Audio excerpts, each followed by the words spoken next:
Did you know that an organization born from just 9 men, with a mission to protect travelers on a single dangerous road, would one day become so powerful that it could make or break kings? They were the world's first multinational corporation, a bank, an army, and a holy order all rolled into one. And their story ends with a curse whispered from a burning pyre. It's a tale that proves sometimes the path to hell is paved with the very best intentions. Before you get too comfortable, go ahead and like this video and subscribe to the channel to encourage me to make more content like this. Also, let us know where you're watching from and what time it is there. Now, dim the lights and let's begin tonight's journey. The air is thick with heat and dust, and the sun beats down on your neck with an unforgiving, personal intensity. You are in the Holy Land, sometime around the year 1119. You can almost taste the salt from the Mediterranean Sea on your lips, a constant reminder of the long and perilous voyage that brought you here. You've made it. You've walked in the footsteps of prophets and saints, a journey that has cost you nearly everything you own. But the final, most sacred destination is still ahead, a city that glitters in your mind like a jewel, Jerusalem. The problem is, the road that lies between you, at the port city of Jaffa, and the holy city itself. It's only about 40 miles, a distance you could walk in 2 days, but it may as well be 1,000. This road is a place of ghosts and predators. The First Crusade, a known and bloody chapter of history, successfully recaptured Jerusalem for Christendom 2 decades ago. A great victory, they called it. But victory in a walled city means little to the sprawling, untamed wilderness that surrounds it. The land is a patchwork of contested territories, and the road to Jerusalem cuts right through its heart. You travel in a slow, cumbersome group of fellow pilgrims, your heavy wool clothes sticking to your skin, your water supply dwindling faster than your courage. Every shadowy rock formation, every narrow pass in the Judean hills, holds a potential ambush. The threat isn't just from organized Saracen raiding parties, but from bands of marauders, Christian and Muslim alike, who see your devout procession as nothing more than a slow-moving treasure chest. You've heard the stories from those who turned back, their eyes wide with terror. Stories of men being dragged from the path, of women and children taken to be sold in the slave markets of Damascus, their faith counting for nothing. An especially obscure and grim fate was to be held for ransom, a ransom your poor family back home could never hope to pay, leaving you to languish in a sun-baked prison for the rest of your short life. The local lords and knights of the new Crusader states are too few, their resources stretched too thin. They are occupied with grand politics and defending fortified castles, not policing a dusty stretch of road. Historians still debate whether these rulers were simply overwhelmed by the chaos, or if some were quietly profiting from it, allowing the bandits to operate in exchange for a cut of the spoils. Whatever the reason, you were utterly exposed. As you clutch the simple wooden cross around your neck, a single desperate thought consumes you and everyone around you. Someone needs to protect this path, not a traditional army, but a new kind of warrior. One who would dedicate his sword, his life, and his very soul to safeguarding the faithful. The need is a gaping wound, and all of history is waiting to see who will step forward to staunch the bleeding. And then, an answer arrives. It doesn't come with the thunder of 1,000 hooves, or the fanfare of a royal decree. It arrives in the quiet, dusty halls of King Baldwin II of Jerusalem, carried by just 9 men. You see them standing before the throne, a stark contrast to the opulent, if somewhat beleaguered, court. They are French knights, veterans of the Crusade, but they carry themselves with a new kind of purpose. Their leader, a nobleman from Champagne named Hugh de Payens, steps forward. He is not a young man, and his face is etched with the lines of 100 desert suns and a dozen battles. He speaks not with arrogance, but with a calm, unshakable conviction. His proposal is simple, radical, and precisely what the desperate kingdom needs. He and his 8 companions wish to form a new kind of religious order. They will take the 3 traditional monastic vows: poverty, chastity, and obedience. But their monastery will not be a secluded cloister of stone and silence. Their monastery will be the road, their chapel will be the mountain pass, and their prayer will be the sharp edge of a sword, raised in defense of the helpless pilgrims you just saw trembling on the path to Jerusalem. They ask for no land, no titles, no payment. They ask only for the king's blessing and a place to live. It is a stunning proposition. A group of elite warriors volunteering to be the permanent, unpaid police force for the kingdom's most dangerous highway. The king, Baldwin II, listens intently. He is a pragmatic ruler, a man who famously spent time as a captive of the Saracens and understood the brutal realities of this land better than anyone. He sees the genius in the idea. It costs him nothing, yet it addresses his most pressing public safety crisis. Beside him, the Patriarch of Jerusalem, the highest church official in the land, also gives his support. Historians debate the exact identities and motivations of all 9 of these founding knights. While Hugh de Payens and Godfrey de Santoma are well documented, the others are more obscure figures. Their personal reasons for joining this strange new brotherhood, lost to the mists of time. Were they all driven by pure piety, or did some of them sense a unique opportunity for influence? The king makes his decision. He grants them his promise of support. He gives them a headquarters, a wing of his own royal palace on the Temple Mount. This was no ordinary palace. It was the Al-Aqsa Mosque, a sacred site for Muslims, which the Crusaders believed was built directly upon the ruins of the original Temple of Solomon. This location alone would gift the fledgling order an almost mythical prestige. In these early days, their vow of poverty was a stark reality. They were so poor, relying on donations for their very survival, that their official seal would soon become the iconic image of 2 knights sharing a single horse. It was a potent symbol of humility and brotherhood, a brand that spoke volumes before a single word was written about them. For now, you see them leave the royal court, not as conquering heroes, but as humble servants. They are the poor fellow soldiers of Christ and of the Temple of Solomon. Soon, the world would simply call them the Templars. The 9 knights now have a home, a mission, and a king's blessing. But this is not enough. In the rigid, hierarchical world of the 12th century, royal approval was one thing, but to truly exist, to recruit, to receive donations, and to grow beyond a tiny band of vigilantes, they needed the ultimate seal of approval. They needed the endorsement of the church itself, a blessing from Rome. For this, Hugh de Payens knew he needed more than a sword. He needed a voice, a pen, a man whose words carried the weight of divine authority across all of Christendom. He needed his kinsman. Bernard of Clairvaux must picture Bernard not as a warrior, but as a spiritual superstar of his age, a man whose influence was almost papal. He was an abbot of the Cistercian order, a reformist movement known for its austerity and deep piety. Bernard himself was a gaunt, intense figure, a brilliant theologian and a writer of such profound, persuasive power that he could make kings tremble and inspire thousands to take up the cross.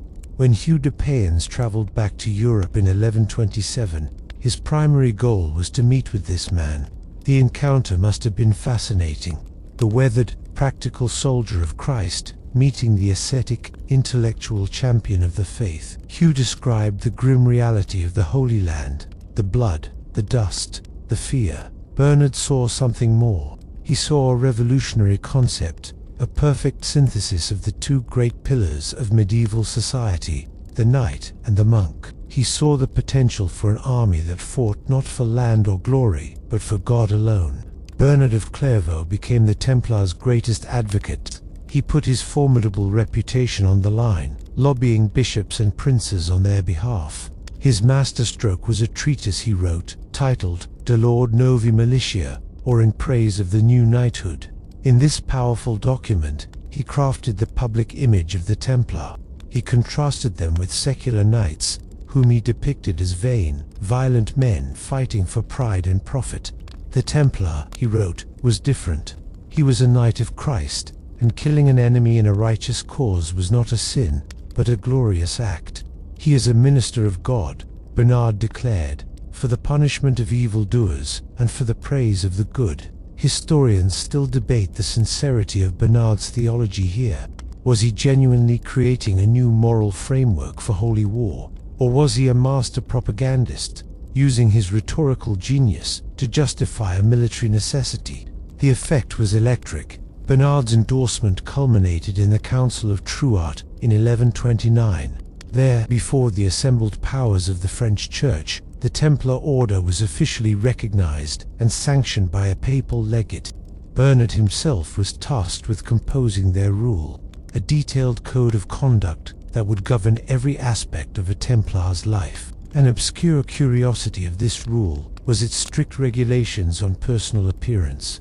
Templars were forbidden from having pointed shoes or long, flowing hair, styles considered vain and worldly at the time. Their beards, however, were to be grown long, a sign of their mature, masculine piety. With the Pope's blessing and Bernard's powerful words echoing across the continent, the floodgates opened. Donations poured in. Noble sons, once destined for a life of tournaments and courtly intrigue, now flocked to join this new knighthood. The pen of a single brilliant monk had officially forged an army. Now you must try to understand what it meant to become one of them, to live the life of a warrior monk. It was a life built on a paradox, a path that demanded you hold a prayer book in one hand and the bloodied hilt of a broadsword in the other. Your day was a strange and rigid blend of the monastery and the barracks. You would wake before dawn, not to the sound of a bugle, but to the ringing of a chapel bell for matins, the first of the day's 7 prayers. You and your brothers, clad in simple woolen robes, would stand in the cold, chanting psalms as the first light crept over the desert horizon. The air would be filled with the scent of incense and old stone, a sacred calm that would soon be shattered. After prayer came the inspection. Your armor, your weapons, your horse. These were not your personal property. They belonged to the order. Everything you had was held in common. Your life was stripped of personal possessions, a commitment to poverty that was meant to free your soul from worldly distractions. You ate your meals in silence in a great refectory, listening to a reading from the scriptures. The food was simple but plentiful, designed to fuel a soldier's body. The Templar rule, laid out by Bernard of Clairvaux, famously specified that meat was only to be eaten 3 times a week, a regulation intended to curb fleshly desires. An eccentric detail of their dining habits was the rule that 2 knights must share a single bowl and cup, a constant, practical reminder of their vow of brotherhood and their original poverty. You were never alone, you were always part of a whole. Then, the transformation. The monk's robe was exchanged for the tools of war. You would don a padded gambeson, then the heavy mail hauberk, each iron ring a small prayer for protection. Finally, over it all, you would pull on the iconic white mantle, a symbol of your purity and chastity, emblazoned with a simple, stark red cross. This cross, granted by Pope Eugenius III, signified your status as a martyr, a man willing to shed his blood for Christ. The symbolism was everything. The white represented the pure life you were sworn to, and the red represented the death you were prepared to face. Historians still debate the psychological effect of this dual identity. Did the intense piety make them better, more disciplined soldiers, or did the constant exposure to violence slowly erode their spiritual vows, creating men who were more warrior than monk? Once armed, you were a different creature. You were trained relentlessly in the arts of war, becoming part of the most disciplined and feared heavy cavalry unit in the world. Templar battle doctrine was legendary. They were often held in reserve, a hammer to be unleashed at the most critical moment of a battle. Their disciplined charge capable of shattering enemy formations that had held firm against everyone else. Their rules forbade them from retreating unless the odds were worse than 3 to 1, and even then, only with the permission of their commander. To leave the field of battle without orders, to let the sacred banner fall, was the greatest shame, a sin that could get you expelled from the order. Your life was a constant, dizzying oscillation between serene prayer and brutal close quarters combat. You were a living contradiction, a paradox forged for a holy war. Your life as a Templar is centered on a single, potent piece of real estate. It is the source of your name, your power, and the enduring myth that will cling to your order like a shadow for centuries to come. You are standing on the Temple Mount in Jerusalem, a vast stone-paved plateau that dominates the city. The air up here is different, thinner, charged with the weight of millennia of prayer and conflict. King Baldwin II didn't just give your 9 founders a spare room. He gave them the keys to a legend. He granted you a wing of what was once the Al-Aqsa Mosque, a building the Crusaders had repurposed and named the Temple of Solomon, believing it stood on the very foundations of the biblical temple. This location is your ultimate status symbol. Being of the temple connects you not just to the current Crusader kingdom, but to the ancient, sacred history of the Old Testament itself. It's the greatest branding exercise of the Middle Ages. You walk through the halls of your headquarters, a space that feels both holy and imposing. The architecture is a fascinating hybrid. The graceful Islamic arches and spacious courtyards now housing a rigidly disciplined Christian military order.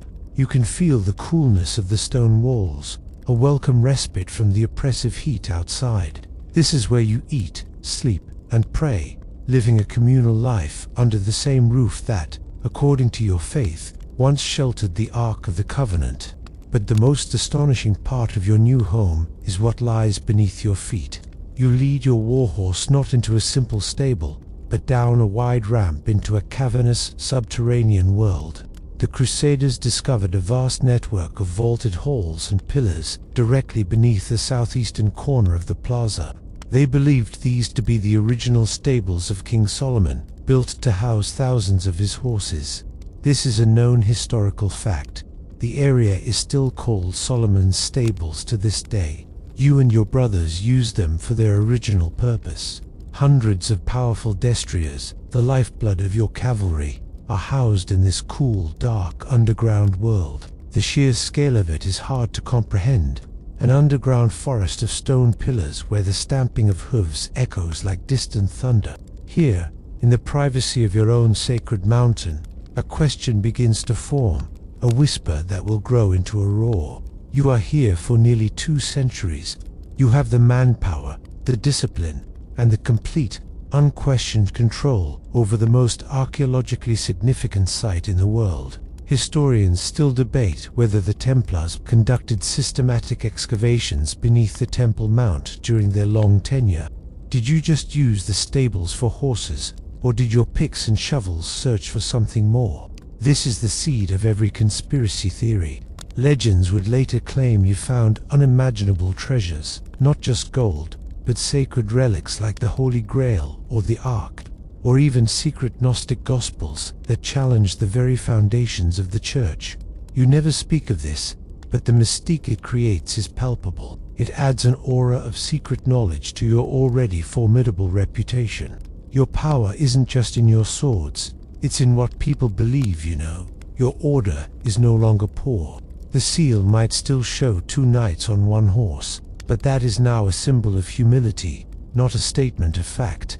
Donations have poured in from every corner of Christendom.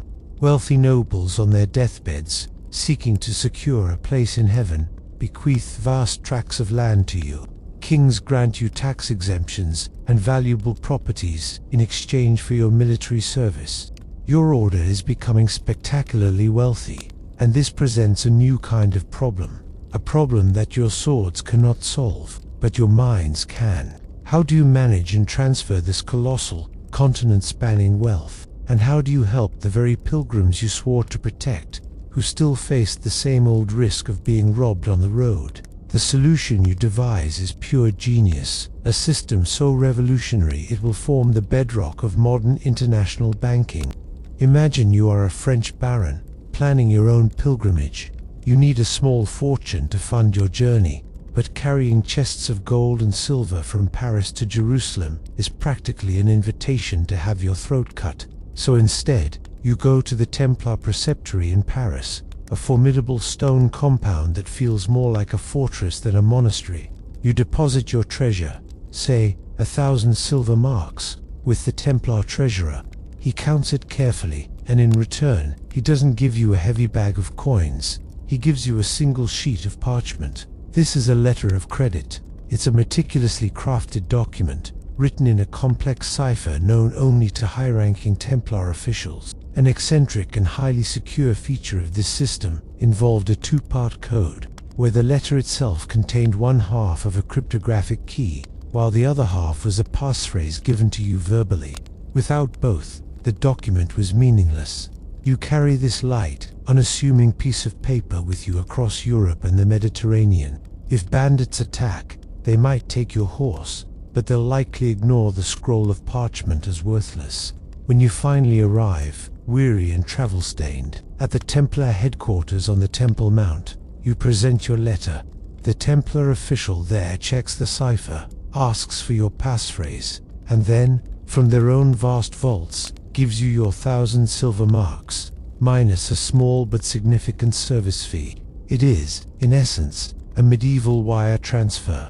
This is a known historical fact, the invention that turned you from holy warriors into God's bankers. The system was so reliable, so secure, that soon everyone wanted to use it. Merchants used it to finance trade, without risking their capital on dangerous sea voyages. Kings and popes used your network to move funds for their own political and military ventures. You became the de facto treasury for much of Europe. Historians still debate the primary motivation behind this innovation. Was it a pious service, created with the sole intention of protecting travelers? Or was it a brilliantly calculated business model, designed from the start to centralize wealth and generate immense profits through fees and currency exchange? Whatever the intent, the result was the same. You were no longer just an army. You were a financial superpower, an institution whose reach and reliability rivaled that of the papacy itself. Your credit was, quite literally, trusted across the known world. You were no longer in the sun-scorched Holy Land. The journey back was a testament to the very system you helped create. A seamless transition from one world to another, all under the protection of the Red Cross. Now, you stand on a hill in the Champagne region of France, the heartland of your order's birth. The air is cool and smells of damp earth and growing things. Below you is not a desert fortress, but a sprawling Templar preceptory. It's a massive, fortified farm complex. Its stone walls as thick and imposing as any castle, but its purpose is different. You see fields of grain stretching to the horizon, vast vineyards with perfectly tended rows of grapes, and forests managed with a precision that speaks of long-term planning. This is the true engine of your power. While your warrior brothers fight and die in the east, this is what supports them. The preceptory in France, the commandery in England, the fortified convent in Spain. They are all nodes in a vast, interconnected network. You have become a kingdom within kingdoms. There are thousands of these properties scattered across every nation in Christendom. You operate the largest and most sophisticated logistics network in the world. Grain harvested here in France might be milled into flour, loaded onto one of your own fleet of Templar ships in La Rochelle, and end up as bread for the garrison in the Crusader castle of Saft. This logistical chain is a known historical fact and a source of immense power. And here is the most crucial element of your status, the privilege that makes kings grind their teeth in frustration. Thanks to a series of papal bulls, starting with the famous Omni Datum Optimum, your order is exempt from all local laws and taxes. You do not pay the tithe to the local bishop. You do not pay the tax to the local lord or king. You answer to no earthly authority, save one, the Pope in Rome. As you walk through the gates of the preceptory, the local count can only watch. His laws stop at your doorstep. His tax collectors have no jurisdiction here. This makes each preceptory a sovereign island of Templar power, floating in the middle of a feudal kingdom. Historians still debate the true nature of the relationship between the Templars and the local nobility. Were you seen as a welcome economic engine, bringing barren lands under cultivation and providing stable employment? Or were you viewed as arrogant parasites, draining the wealth of the nation, hoarding resources, and operating with an infuriating immunity? An obscure detail is that many Templar preceptories became centers of agricultural innovation, introducing advanced crop rotation methods and animal husbandry techniques that boosted local economies. Even as they profited the order, you are a paradox, a force for both stability and resentment. But from your perspective, standing inside these walls, the debate is irrelevant. You are part of something larger than France, larger than England or Spain. You are a citizen of the Temple, a transnational power accountable only to God. It feels unshakable, eternal. The tranquility of the European farmlands fades into a distant memory. You are back in the furnace of the Holy Land, where the very purpose of your order is tested in blood and fire. The air is thick with the metallic scent of fear and the deafening noise of battle. You are part of a disciplined line of white-mantled knights, your warhorse shifting restlessly beneath you, its breath misting in the cool morning air. You were at the Battle of Hattin in the year 1187. This day will become a legend, a cautionary tale, and a perfect illustration of both the Templars' greatest strength and their fatal flaw. The Crusader army is trapped through a series of disastrous strategic blunders by the Kingdom of Jerusalem's leadership. You have been led into a waterless, rocky wasteland, surrounded by the massive army of Saladin, the brilliant Sultan who has united the forces of Islam against you. The sun climbs, a merciless eye in the sky, and thirst becomes a weapon more potent than any sword. You can see the shimmering waters of the Sea of Galilee in the distance, a cruel mirage deliberately offered by Saladin to torment his cornered prey. Your lips are cracked, your throat is a desert. Around you, the infantry are collapsing from heatstroke, their will to fight draining away with every drop of sweat. This is where the Templar discipline shines. While other knights panic or despair, you and your brothers remain a silent, immovable wall of white and red. You follow the orders of your Grand Master, Gerard de Rutfort. The rule is to wait, to hold the line, to be the steady anchor in a storm of chaos. But the pressure is immense. The knights of the kingdom, desperate and seeing their army disintegrating around them, launch a series of futile, uncoordinated charges. They are repulsed, each time with heavy losses. The Templar contingent, the elite shock troops of the army, are held in reserve, a decision that is a known and fiercely debated historical fact. Finally, the order comes. The Grand Master, against the advice of his marshals, orders a charge. Perhaps he saw a fleeting opportunity, or perhaps his pride could no longer endure the inaction. You lower your lance, dig your spurs into your horse's flanks, and surge forward with a unified roar. The charge is magnificent, a thunderous wave of iron and faith crashing against Saladin's lines.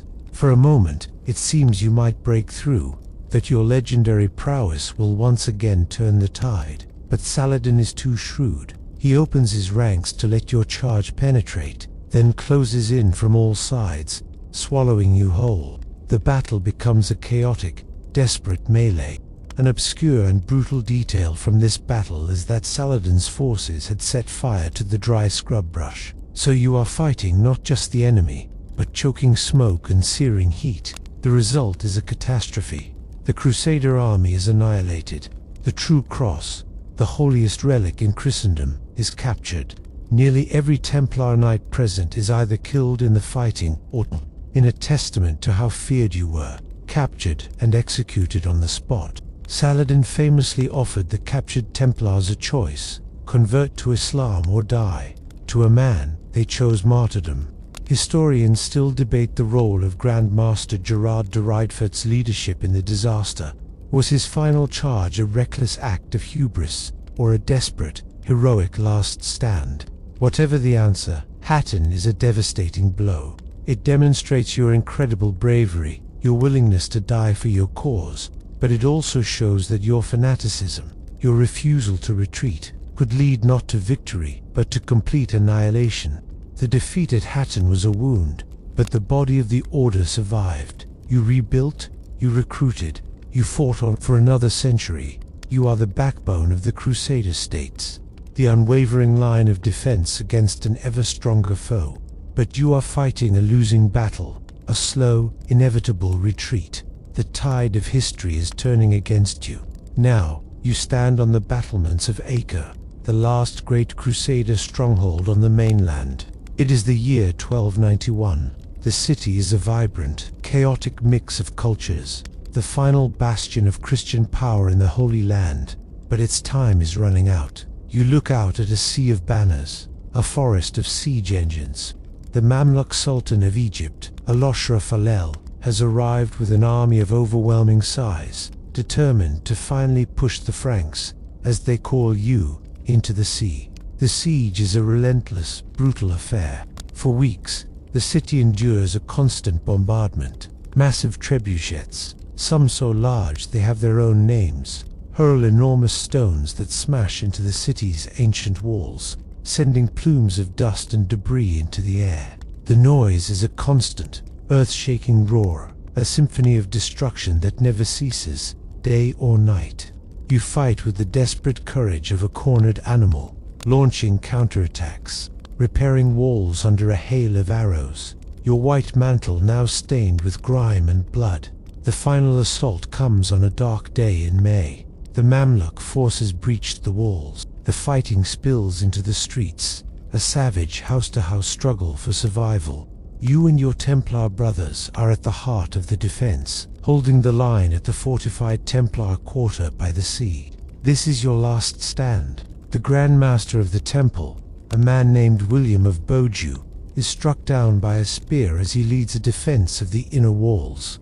According to a famous account, when his knights saw he was wounded, he declared, "I am not dying, I am wounded," before collapsing. It was a testament to the unyielding spirit of the order. Even in its final moments, the city falls. The chaos is absolute. Those who can flee to the ships in the harbor. Those who can't are cut down. You are one of the last to leave, holding the line at the docks to allow civilians to escape.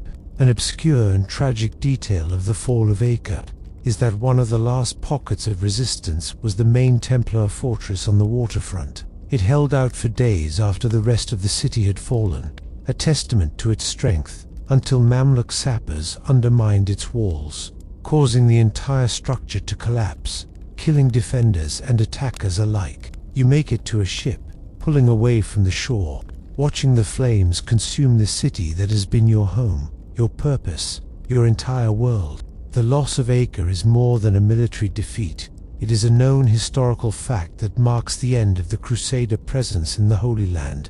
For 200 years, your entire reason for being was the defense of this land. Now, it is lost. As you sail towards your new headquarters on the island of Cyprus, a profound and unsettling question hangs in the salt-laced air. What is a holy warrior without a holy war to fight? You are an army without a front, a solution without a problem. An existential crisis has begun, and you have no idea that the greatest threat you will ever face is not an enemy army, but an ally sitting on a throne in Paris. You are no longer a soldier in a foreign land, but a financier in your own. You have traded the heat of the desert for the cool, stone corridors of the Paris Temple, a colossal fortress that serves as your order's European headquarters. It's less a monastery and more the central bank of France. Here, you don't manage battles, you manage accounts, loans, and the vast unimaginable wealth of the Templar Order. And it is here that you come to know your most dangerous neighbor, King Philip IV of France. Philip is a man who seems carved from ice. He is known as Philip the Fair, not for his sense of justice, but for his handsome, emotionless features. He is a new kind of monarch, deeply pious in his own severe way, but also ruthlessly pragmatic and possessed of an almost fanatical belief in the absolute power of the French crown. He sees France not as a loose collection of feudal lords, but as a centralized modern state, with himself as its unquestioned, divinely appointed head. There is just one problem. His ambition constantly outstrips his income. His endless wars, particularly against the English and the Flemish, have bled his treasury dry. The man is drowning in debt. From his royal palace, the Louvre, he can look across the city and see your headquarters, the Paris Temple. To him, it is a constant, infuriating reminder of a power he does not control. Your fortress is a city within his city, a sovereign entity that holds a significant portion of the kingdom's wealth, but contributes not a single coin in taxes to his coffers. He has even used you as his bank. For years, the royal treasury of France has been physically located within the walls of the Paris Temple, a known historical fact that highlights the deep irony of the situation. You are his bankers, his creditors, and his primary obstacle, all at once. The king is a man who thinks in calculated, brutal strokes. He has already debased the kingdom's currency to raise funds, a move that made him deeply unpopular with the common people. He has expelled the Jews from France, seizing their assets and cancelling the debts owed to them by the crown. Then, he did the same to the Lombard bankers, another group of foreign financiers. You see the pattern emerging, but you feel secure. You are not just bankers, you are a holy order, heroes of the Crusades, answerable only to the Pope. An obscure curiosity about Philip's character is his team of advisors, ruthless lawyers known as the legists. These men, unlike the old nobility, were commoners who believed that the king's law was absolute and that any institution that stood in its way, including the church, should be brought to heel. Historians still debate the primary motivation for Philip's eventual move against you. Was it pure, unadulterated greed, a desperate desire to seize your wealth and erase his enormous debts? Or was it a calculated political move, a belief that an independent, transnational military order was an intolerable threat to his vision of a strong, centralized French state? The truth is likely a toxic cocktail of both. As you go about your business, balancing ledgers and managing estates, you are unaware that you are no longer seen as an asset to the kingdom.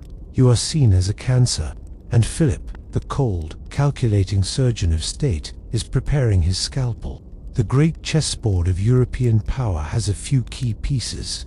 There is the king, like Philip, there are the emperors, and then there is the Pope, the ultimate authority in a world bound together by faith. Your order's greatest protection, your shield against the ambitions of kings, has always been the papacy.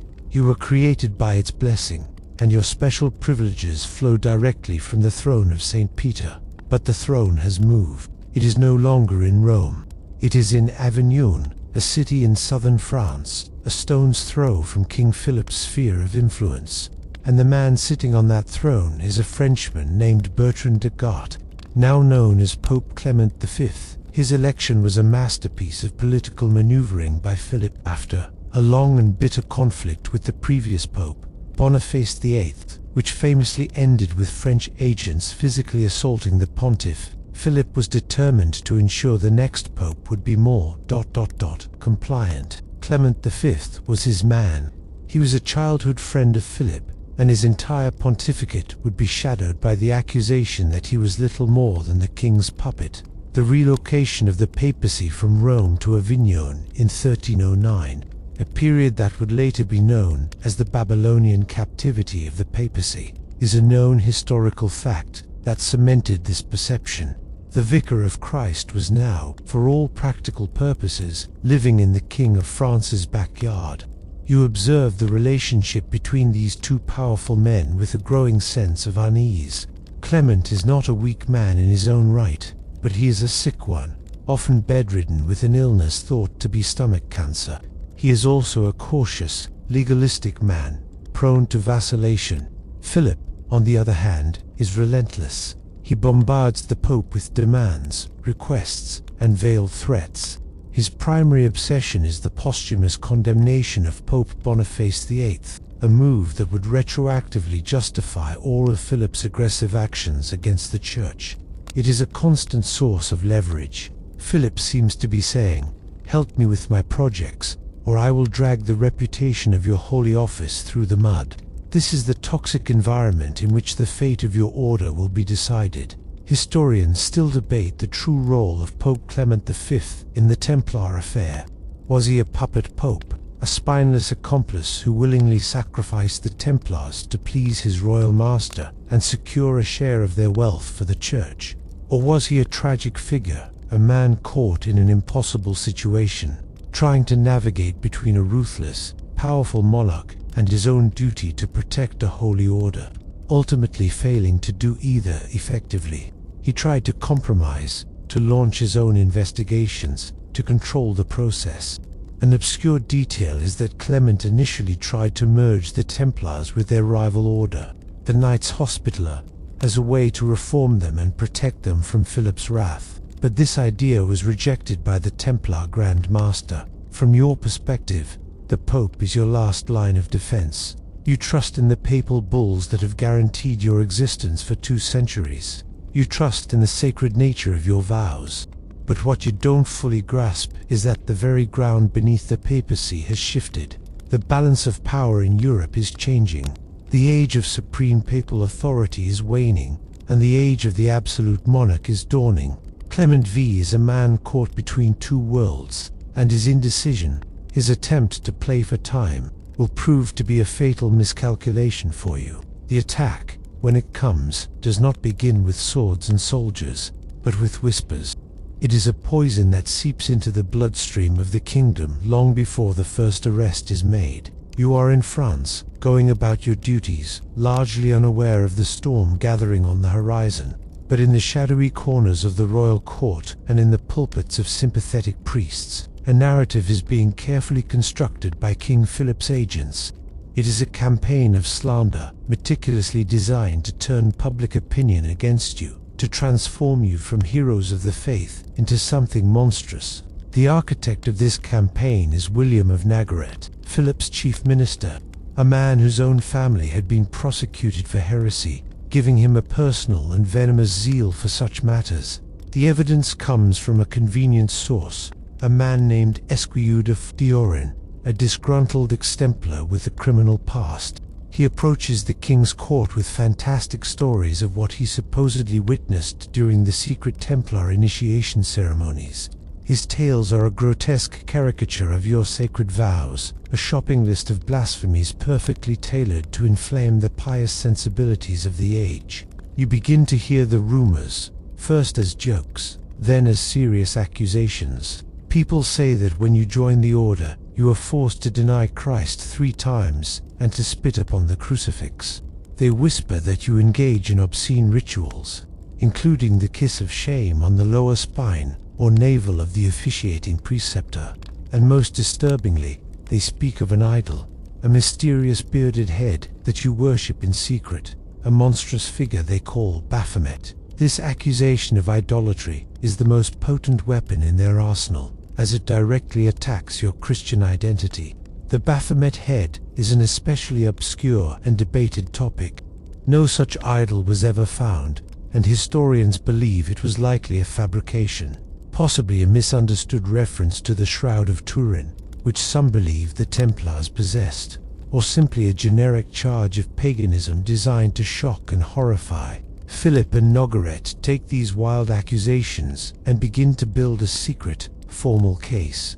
They gather supposed witnesses, mostly disgruntled former members or criminals offered pardons in exchange for their testimony. They compile a dossier of charges, a legal document filled with a blend of heretical acts, financial corruption, and moral depravity. A known historical fact is that this entire preparation was done in absolute secrecy. Philip deliberately bypassed the Pope, who should have had sole jurisdiction over a religious order. The king was preparing to act as the supreme defender of the faith within his own kingdom, a role he had usurped for himself. Historians still debate how widespread the belief in these rumors was before the arrests. Did the common people of France, who had once admired you, truly believe you had become devil worshippers? Or was it a shock to them, a confusing and frightening development orchestrated entirely from the top? From your position of power and prestige, you likely dismiss the whispers as the ravings of madmen. You have faced down Saladin's armies, you have the Pope's protection, you are God's bankers. You cannot fathom that a Christian king would dare to move against you based on such flimsy, scandalous lies. You fundamentally underestimate the cold, calculated resolve of Philip the Fair. You believe your reputation is a shield of steel. You are about to discover it is a pane of glass. The night is cool and clear. You are sleeping in the Paris Temple, or perhaps in a smaller preceptory in a quiet rural corner of France. The date is Thursday, October 12, 1307. A profound sense of peace settles over the land. You have no idea that this is the last night of your world. While you sleep, sealed orders are being carried by royal messengers to every corner of the kingdom. These orders, written by King Philip himself, are to be opened and executed simultaneously at dawn on the following day. It is an operation of stunning logistical precision and secrecy, a medieval blitzkrieg aimed not at an army, but at you. Dawn breaks on Friday, October 13th. The sky lightens, and with the first rays of sun comes the sharp, metallic sound of armored men. You are awoken not by a chapel bell, but by the splintering of a door and the shouting of royal sentinels. You stumble out of your cot, confused and disoriented, to find your sanctuary overrun with the king's soldiers. They are everywhere, their faces grim and determined, their swords drawn. There is no battle, there is no resistance. You are a military order, but you are not at war with the King of France. You are caught completely by surprise, in your own homes, in a kingdom you believed to be friendly. The seneschal unrolls a parchment and reads the king's warrant. The words are a hammer blow of disbelief. You are accused of heresy, blasphemy, idolatry, of crimes so vile they defy comprehension. You are being arrested by order of the king, acting as the guardian of the faith. This moment, this coordinated, kingdom-wide arrest of thousands of Templars on Friday the 13th, is the single most famous event in your history. It is the known historical fact that forever cemented that date as a symbol of bad luck and betrayal in Western culture. You were shackled and led out of your home. As you are marched through the streets, you see the same scene being repeated. Your brothers, from the highest commander to the humblest sergeant, are being rounded up. The Grand Master himself, Jacques de Molay, a venerable old man who had been in France to consult with the Pope, is arrested in the Paris Temple. He had been an honored guest at the funeral of Philip's sister-in-law just the day before, a chilling testament to the king's duplicity. You see the faces of the common people watching from their windows and doorways. Some are shocked, some are fearful, some look at you with a newfound hatred, their minds already poisoned by the rumors that have been secretly circulating for months. An obscure and poignant detail of the arrests is that the Templars had been given no warning whatsoever. Philip's plan worked with terrifying efficiency. He had effectively decapitated the entire French branch of the order in a single morning. Historians still debate whether Philip truly believed the charges himself. Did his piety, warped by his absolutist ideology, convince him that you were a genuine threat to Christendom? Or was he a complete cynic, using the charge of heresy as a convenient and legally powerful tool to achieve his financial and political goals? As you are thrown into a cold, dark royal dungeon, the debate is meaningless. The trap has been sprung. The king has made his move, and he has done so with a speed and brutality that has left you, and all of Europe, utterly stunned. The age of the warrior monk is over. The age of the hunted heretic has begun. You are in a damp, lightless cell. The shock of the arrest is beginning to fade, replaced by a cold, creeping dread. The charges are formally read to you, not by a priest or a bishop, but by a royal inquisitor, a man whose professional life is dedicated to uncovering heresy. The list is long, detailed, and utterly insane. It feels like something from a fever dream, a devil's shopping list of sins designed to be as shocking and indefensible as possible. You are no longer just a prisoner, you are a monster in a story being written by your enemies. The first and most explosive charge is the denial of Christ. The Inquisitor, his voice a monotone drone, accuses you of being forced, during your secret initiation ceremony, to deny Jesus as the Son of God, and to trample or spit upon a crucifix. This is the cornerstone of their case, as it strikes at the very heart of your identity as a Christian order. It's a charge that transforms you from soldiers of the cross to enemies of it.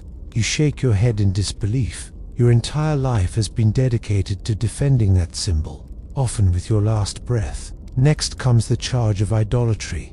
the infamous Baphomet. The Inquisitors describe it in lurid detail. It is a severed head, sometimes with one face, sometimes with three. It has a long beard, and its eyes glitter with an evil intelligence. They claim you worship this grotesque idol, that it gives you wealth and makes the land fertile. You have never seen such a thing. You have never heard of it. The charge is so bizarre, so alien to your own experience, that you can barely process it.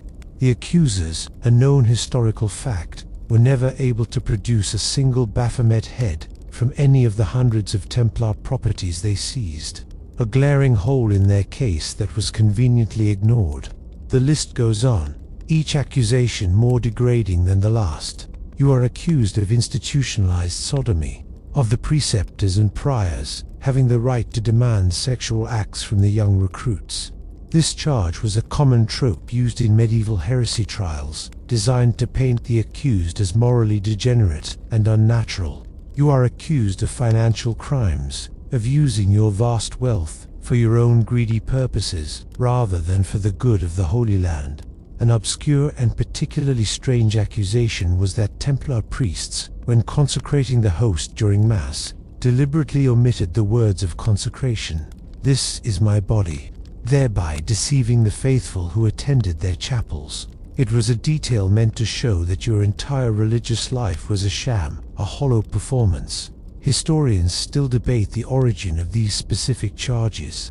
Were they invented out of whole cloth by Philip's lawyers, like William of Nagarete, who were experts in inquisitorial procedure and knew exactly which accusations were most effective? Or were they a twisted interpretation of actual, secret Templar rituals? Perhaps a symbolic denial of Christ, meant to prepare a knight for what he might face if captured by Saracens, was warped into a genuine act of apostasy. As you sit in your cell, trying to make sense of the nightmare, you realize the truth doesn't matter. The charges are not meant to be proven in a fair trial. They are meant to be confessed, and the king has a very effective tool for securing confessions. Your cell becomes a world of darkness and pain. The king's inquisitors are not interested in debate or evidence. They operate under a different system of justice, the inquisitorial process, where the guilt of the accused is assumed from the outset. The goal of the trial is not to discover the truth, but to secure a confession.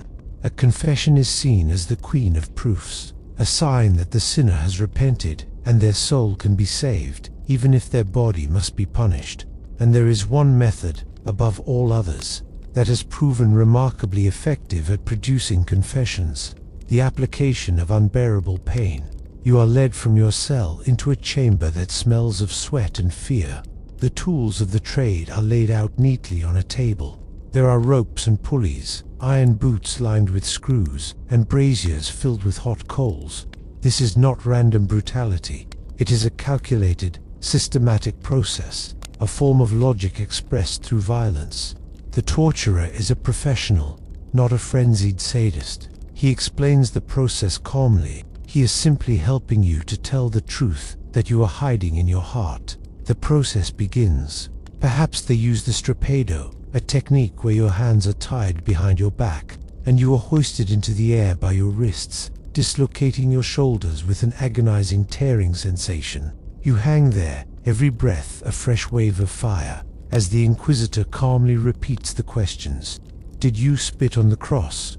Tell us about the head you worshipped. Confess your sins. You deny everything, your voice hoarse with pain. You are a knight of Christ. You are innocent. But your innocence is irrelevant here.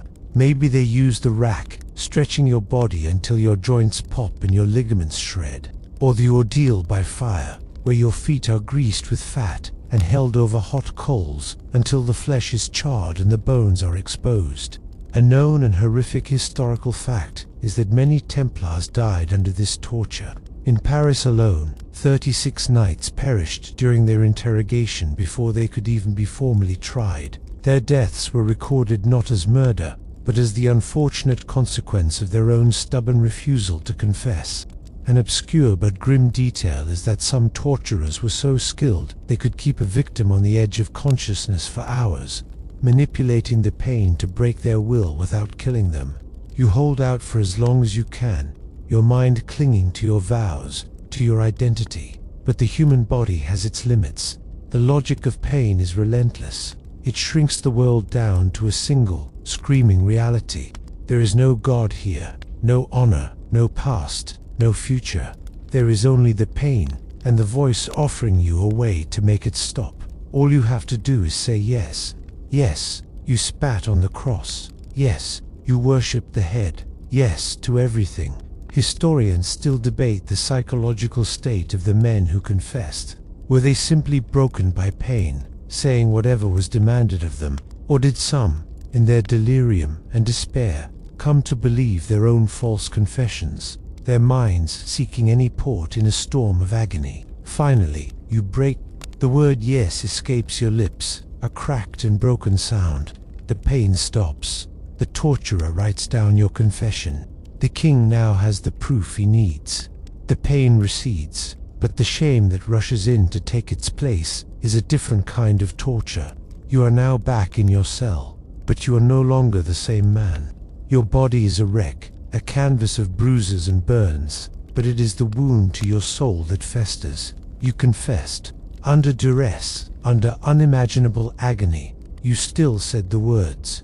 You admitted to betraying your God, your order, and your brothers. This same agonizing drama is playing out across France, and nowhere is the pressure more intense than on your leader, the Grand Master, Jacques de Molay. He is an old man, well into his 60s, a veteran of the final, futile campaigns in the Holy Land. He is not a brilliant theologian or a shrewd politician like some of his predecessors. He is a soldier, a man of simple, direct faith. He is imprisoned in the Paris Temple, the very fortress that was once the symbol of his power, now his cage. He is subjected to the same pressures as you. The king's men work on him relentlessly, not just with torture, but with psychological manipulation. They promise him that if he confesses, the Pope will surely forgive him and the order. They tell him that a confession is the only way to save his knights from further suffering. Under this immense pressure, Jacques de Molay confesses. It is a devastating blow. The Grand Master of the Temple, the living embodiment of the order, admits to the core charges, including the denial of Christ and spitting on the cross during initiation. This confession, a known historical fact, is Philip's greatest victory. He immediately has it publicized, read aloud in public squares and at the University of Paris. If the Grand Master himself says the order is corrupt, then it must be true.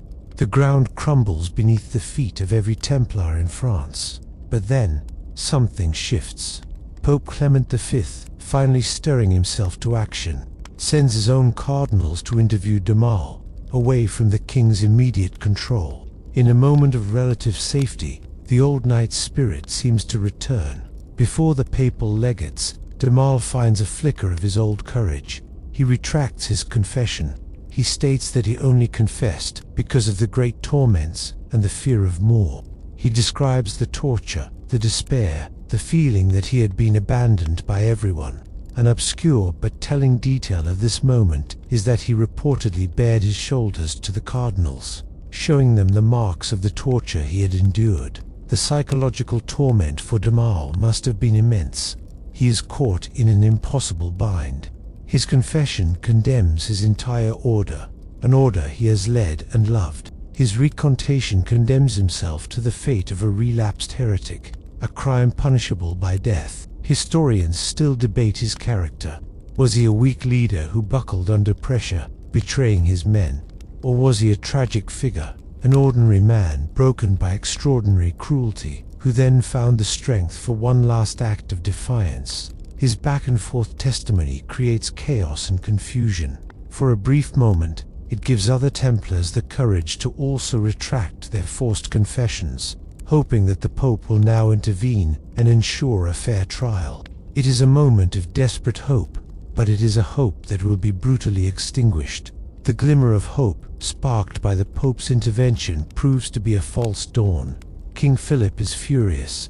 The papal hearings, and the wave of Templars retracting their confessions, threaten to unravel his entire, carefully constructed case. He cannot allow the narrative to change. He needs to make an example, to to send a terrifying message to any other knight who might be thinking of defending the order. He decides to act swiftly and with devastating brutality, once again bypassing the authority of the Pope's inquisitors. You are huddled in your prison, hearing rumors of the Grand Master's retraction. You feel a surge of pride and courage. Perhaps the truth will win out. Then, the news arrives, and it chills you to the bone. In May of 1310, a provincial council controlled by one of Philip's most loyal archbishops declares a group of 54 Templars to be relapsed heretics. These are men who, like de Mol, had confessed under torture and then, before the papal commission, found the courage to recant and proclaim the order's innocence. According to the unforgiving laws of the Inquisition, a relapsed heretic could not be spared. Their fate was sealed. They are led to a field outside of Paris. Stakes have been driven into the ground, and piles of wood are stacked around them. There is no mercy, no last-minute reprieve. The sentence is carried out with cold efficiency. The 54 knights are bound to the stakes, and the pyres are lit. A known historical fact from the chronicles of the time is that they died with incredible fortitude. They were burned slowly by a low fire to prolong their agony and give them one last chance to confess again and save their souls. To a man, they refused. They called out the name of Christ and proclaimed the innocence of the Holy Order until the smoke and flames consumed them. They died as martyrs, not heretics. The message is received, loud and clear. This is the price of defiance. This is what happens when you trust in the Pope. This is what happens when you tell the truth. The psychological impact on the remaining prisoners is catastrophic. The will to resist is shattered. The papal commission, which had seemed like a path to justice, is now revealed to be a death trap. The flow of recantations stops immediately. Knights who were preparing to defend the order now fall silent, begging for mercy, sticking to their original, false confessions. Years pass. The trial drags on, a slow, grinding process of political maneuvering between Philip and Pope Clement, but the outcome is no longer in doubt. Finally, in March of 1314, the final scene is set.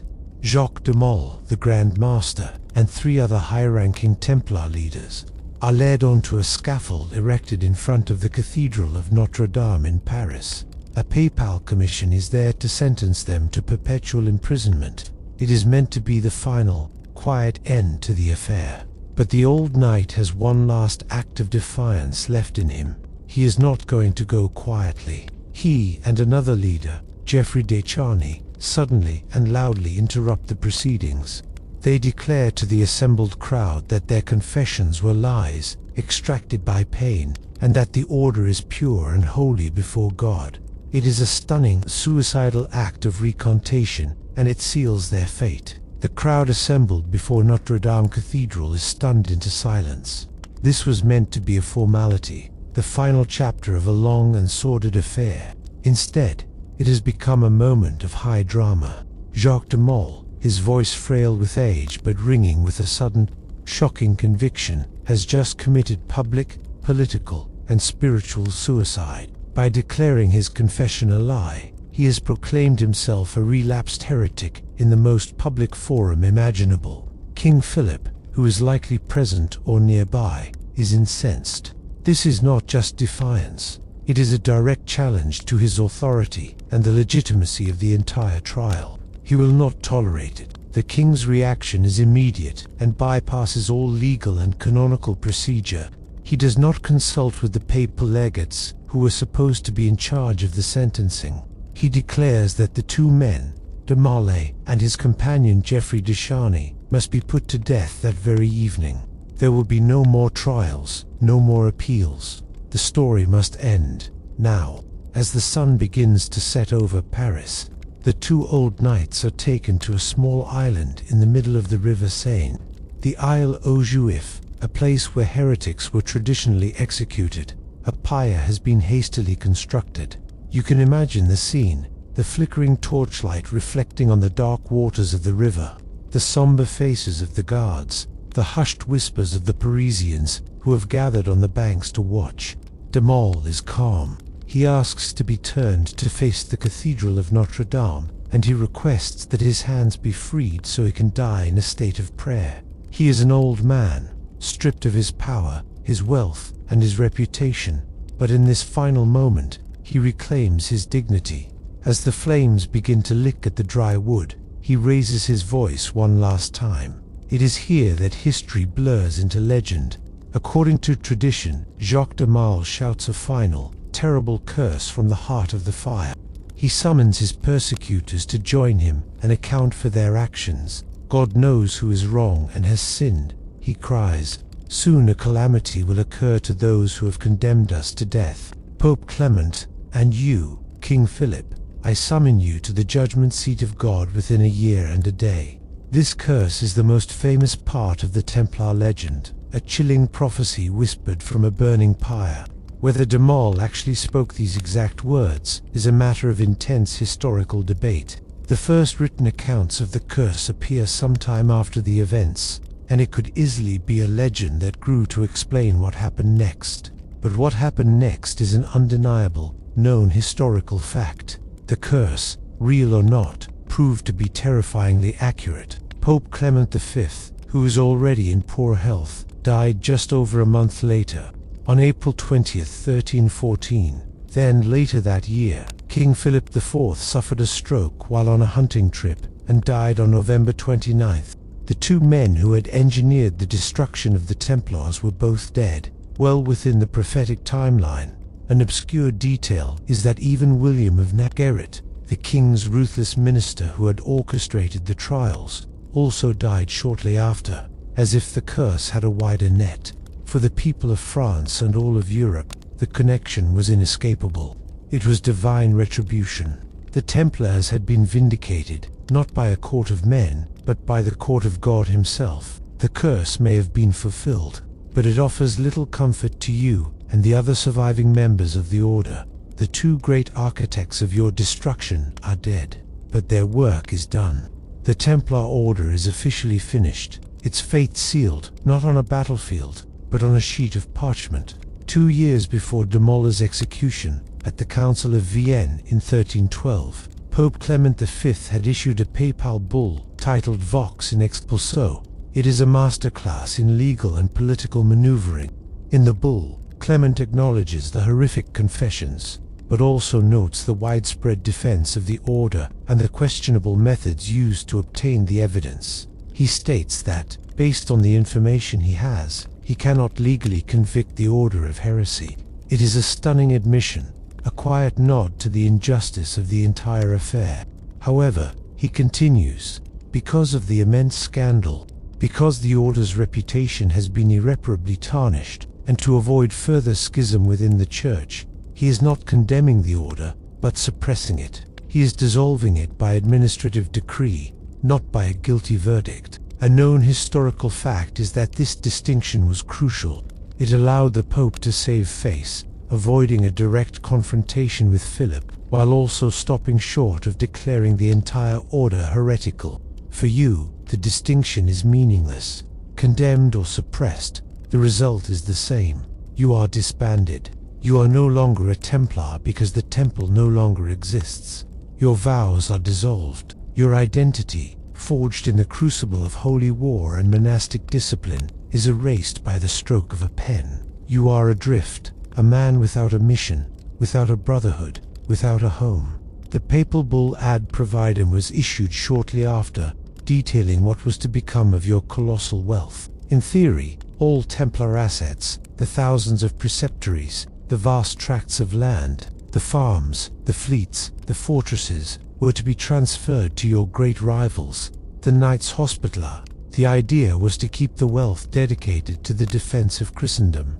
In practice, it was a feeding frenzy. King Philip, naturally, presented the Hospitallers with an enormous bill for the costs of his long and expensive trial, seizing a massive portion of the French assets as payment.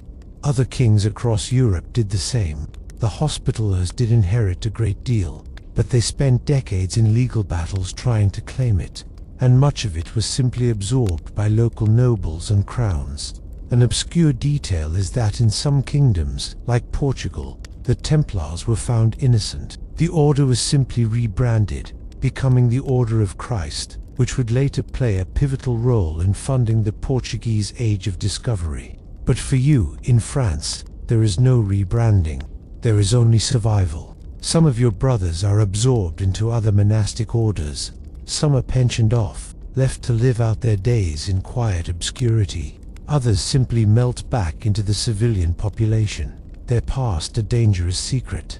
Historians still debate the ultimate fate of the Templar treasure, the legendary hoard of gold and silver rumored to be in the Paris temple on the eve of the arrests. When the king's men seized the fortress, they found the royal treasury, but the Templars' own wealth was conspicuously absent. Did it ever exist on that scale? Or was it a legend? Or was it spirited away in the dead of night, loaded onto a ship at La Rochelle, and sailed off to a secret destination? The great financial empire of God's bankers had been dissolved, disgraced, and devoured by the very powers it once served. The fires of the pyre have long since gone out. The stone walls of the temple in Paris will eventually be torn down. The last of your brothers will grow old and die, taking their secrets and their sorrows with them to the grave. The historical entity known as the poor fellow soldiers of Christ and of the Temple of Solomon is finished. But a story this powerful, this filled with piety, power, betrayal, and mystery, does not simply end. It transforms.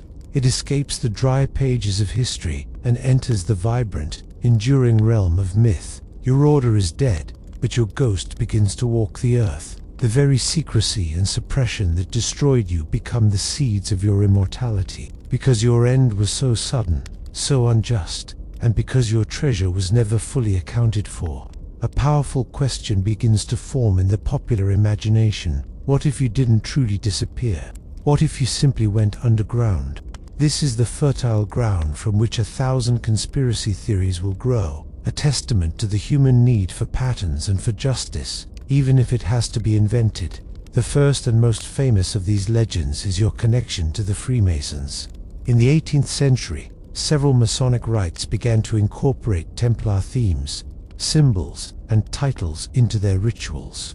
A new origin story was crafted, a known historical fact in the world of fraternal organizations, which claimed that a small group of knights survived the persecution and secretly perpetuated the order's traditions, eventually passing them on to the stonemasons, who would become the modern Freemasons. The idea that Jacques de Molay, from his prison cell, established a new secret hierarchy to ensure that Templar legacy would continue is a powerful, romantic notion.